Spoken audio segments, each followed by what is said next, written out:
Okay, so this session is going to be all about COA implementation. And in this case, we're talking about the implementation at Leeds City College. And I'm delighted that we've got with us Sam Goldsmith from Leeds City College, who's going to tell us all about why they chose COA for their implementation and how that went.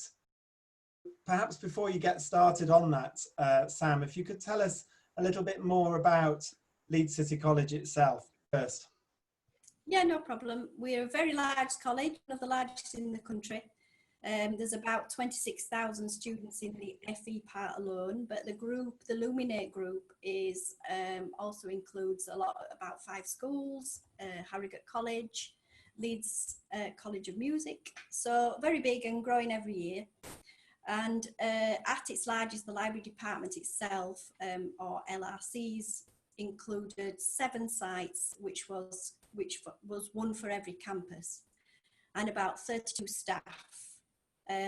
Currently, there are 2 large LRCs, 2 small ones, and a HE library, and then lots and lots of smaller independent learning zones. Okay, and does Leeds specialise in any particular courses, or is it a fairly general set of courses that you offer at Leeds?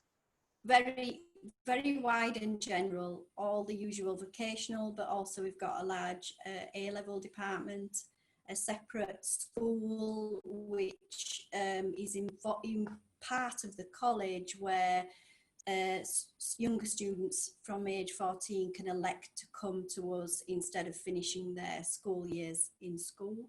So very, very broad, a lot of ESOL and also foundation learning. But yeah, we cover pretty much everything that you would expect from an FE college and perhaps a little bit more. Okay, great. So before COA, what systems did you have in place at the LRCs to manage your collections?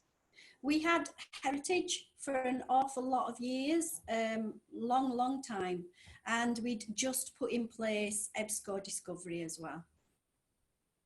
Okay, and what were the main reasons you were looking to change systems then? There were many and varied really, but obviously the first one that pops to mind and is an issue for most people is the costs. So our funding was going down year by year. It was going to become more departmentally driven. So we were really concerned that we had to have systems that were very efficient, very cheap, you know, so that we could sell it to the departments. And also we knew that we were becoming a Google Education College. A lot more of our stuff had to be cloud-based, and the spaces were going to be changing drastically. The pictures that you're showing now show how we had to change those spaces. They were going to be less library, traditional shared library spaces, and more of these independent learning zones, which may or may not be staffed. Some would be staffed only on a temporary basis or very, very rarely in the week. Right. Okay, and were there any reasons at the time why changing systems might have been difficult? Yeah, there were quite a number of obstacles, if you might see them like that. One was that our data, because we'd had Heritage for 20 odd years, our data was in a very poor state because it was a mixture from lots of previous systems and colleges and other organisations that had joined us. So it wasn't even in MARC standard. Also, we knew that we would have quite a lot of staff resistance because we'd gone through such a major changes, including a reorganisation. So their tolerance for change was very low at the time. We also suffered from the fact that because we'd had the previous system for so long, that the knowledge of that system by our IT support, our internal IT support, was next to zero at that stage, to the point where we'd not been able to do any updates to the system because no one had the knowledge to do it. So yeah, quite a lot of these barriers were in place at the time. We also knew that we were going to face having less managed spaces and how we were going to do that. It seemed virtually impossible with the existing system, but we knew we were going to have to go through quite a lot of turmoil to get to where we needed to be. So did the changes to the spaces that we're seeing on the screen here, did they happen before the library system implementation, or was it part and parcel of the same project? How was the timing of that? Yeah, we put in the need to change as very early on, so that we were prepared for the physical changes that would be coming, because we wanted our staff to have a presence in these many and varied spaces, which meant that they had to be much more mobile. So we needed systems that would work on a little Chromebook with a handheld scanner, so that they could actually be present in the spaces. It would not suit the traditional stuck at a counter type scenario. So we made sure that we did the implementation way before the physical changes were ready. Okay, and you obviously then went through a selection process of some kind, a tender process of some kind, and during that, what were the main reasons then for choosing Koha as the system of choice?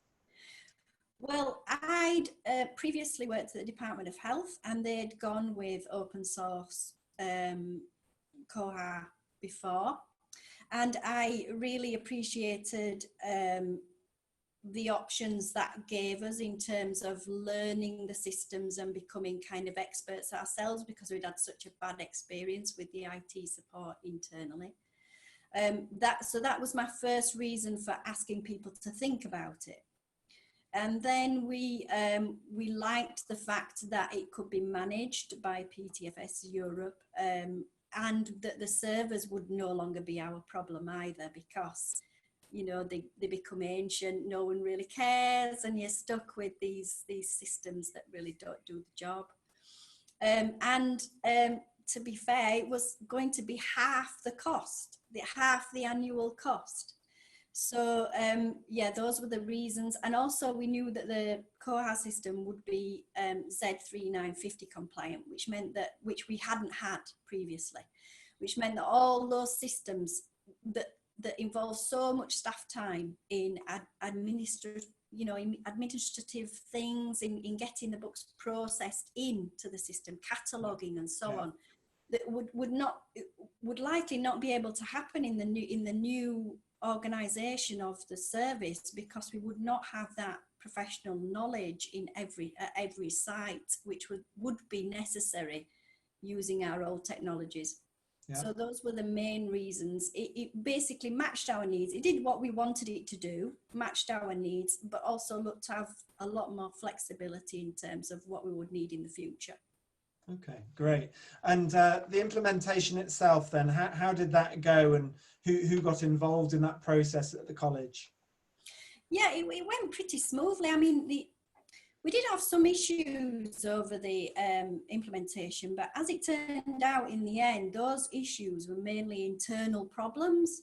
So we had to involve our IT team, otherwise they would have been very upset with us and perhaps not helped us in future. So they had to be involved in the implementation, and they were a little bit of a blocker, to be fair.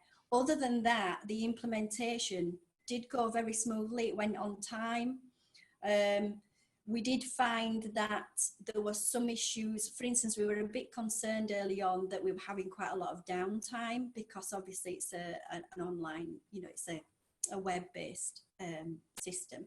But it turns out that was because our internal IT was so worried about security that they had so many blocks in place, right, ins and outs, that actually it was us that was causing the problem. And once that was removed and fixed, it took a long time for us to get them to admit that was the case.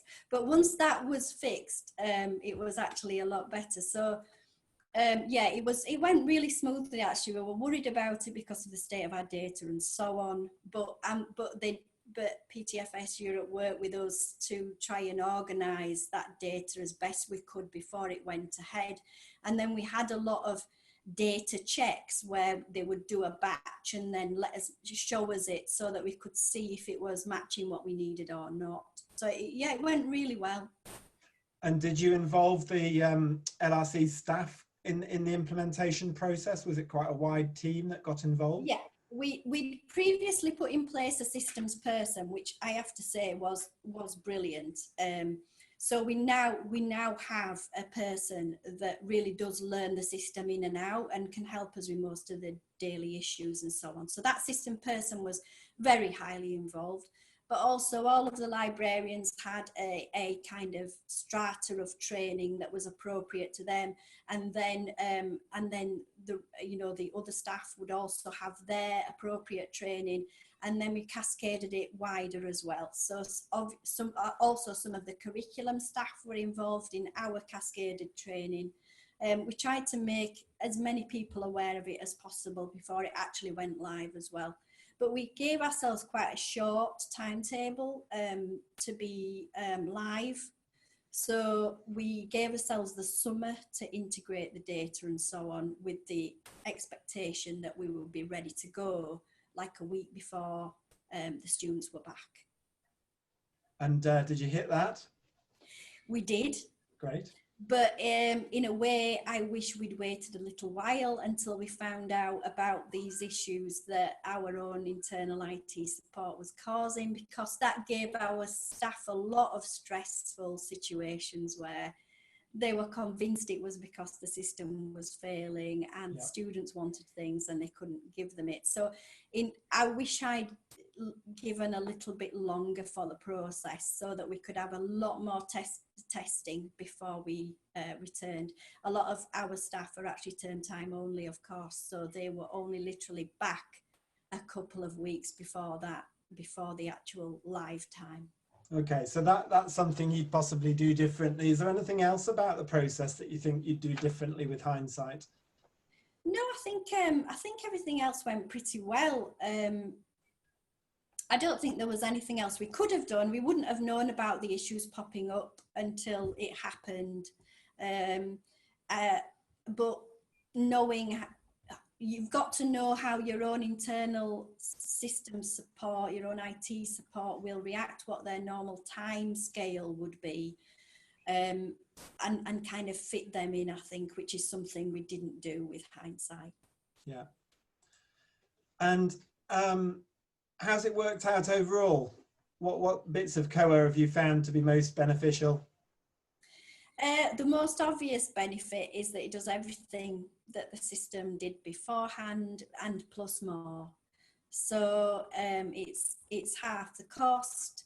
It's easier to sell to the curriculum areas.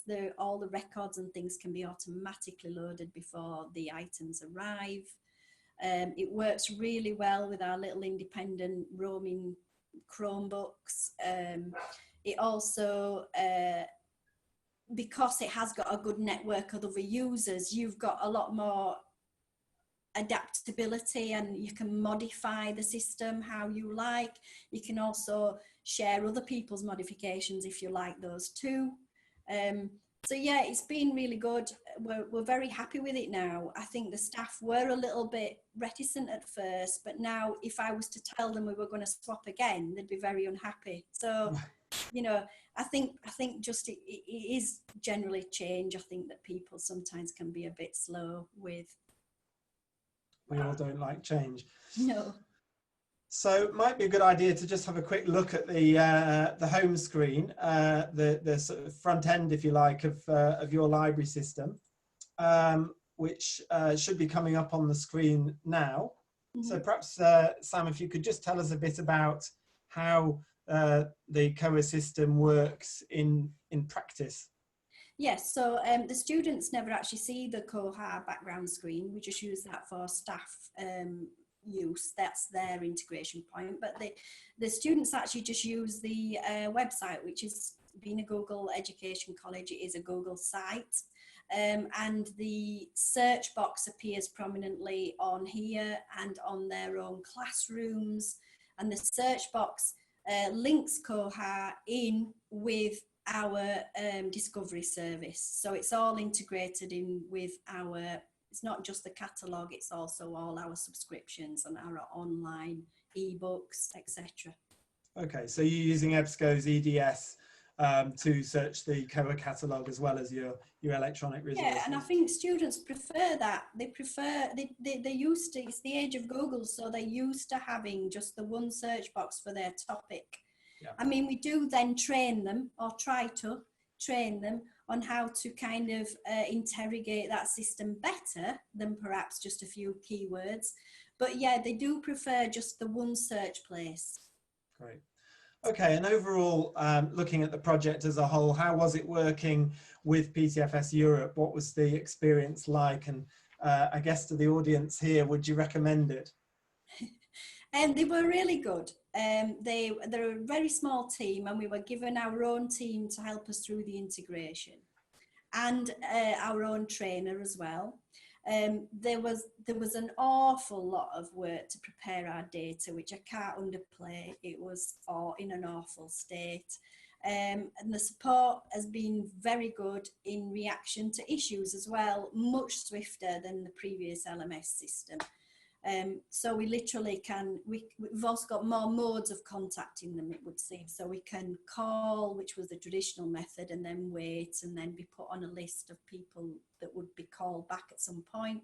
Now we can call, we can also message. It's all much more seamless, it's quicker and more efficient. And you've got a lot of integrations with other FE colleges as well, which is great because you've got quite a lot of knowledge of the sort of issues we're likely to have that are unique to us, like our student data, for example, you know, having to work with our MIS systems, for example. So yeah, really good, really knowledgeable and really helpful. Fantastic. Well, thank you so much for your time today, Sam. It's really been great to hear about the Leeds City College and the wider group's use of COA, and we'll look forward to many years to come of our relationship with you. Thanks. You're welcome. Thank you, Andrew. So if anyone's got any questions just now for Sam or on any of the presentations, the other presentations, as before, if you just use the chat in either the Zoom session that you're in or on the YouTube live stream, and Sam is around and we'll be able to answer any questions you have on the implementation and how it might go for you.